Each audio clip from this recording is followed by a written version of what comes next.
Hi guys! Welcome to Tiger Garage. So, another done project here today. This is a 2023 Ford Ranger. Kung hindi ako nagkakamali, it's a XLT. Si client, naka-ARB side steps, naka-ARB bumper siya. Pero ang problema niya is yung kanyang headlights. It's the base model na Ranger. So, halogen pa everything, puro bulb type, tapos madilim ang ilaw. And most of all, ang pangit tignan.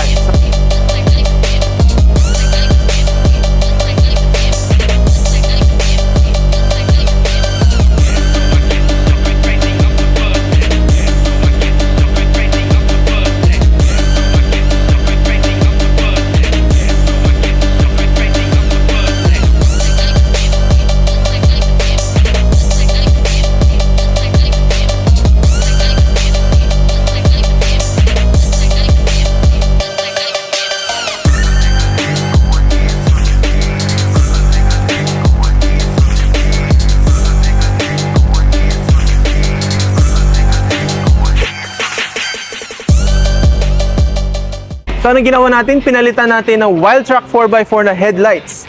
So, naging bi-LED headlights na siya. It's currently on its low beam setting.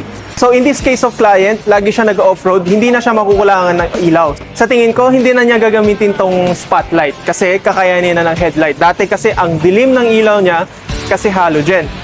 Ngayon, tingnan nyo, pag nag-high beam tayo, pareho sila umiilaw. So, super liwanag yan. Maliban sa pinalitan nating headlights, pinalitan din natin yung kanyang grille. From the stock small Ford grille, ngayon naging full big Ford letter na Raptor style grille. So, super angas na yung kanyang front face ngayon compare sa face niya before. So, syempre, pinalitan na natin yung harap, hindi natin pwedeng iwanan yung likod. Ngayon, naka Wildtrak lights na siya. Not only looks better, but it will also light up better at night. As in, makikita nyo, meron siyang design. So, this is not a Ford taillight. Kaya pag ini-start mo, meron siyang startup sequence na wala sa Ford. So ayan, if you guys are interested in this item or any other of our items, just give us a message and let us make it happen. Thank you guys for watching and let us see you next time. Goodbye!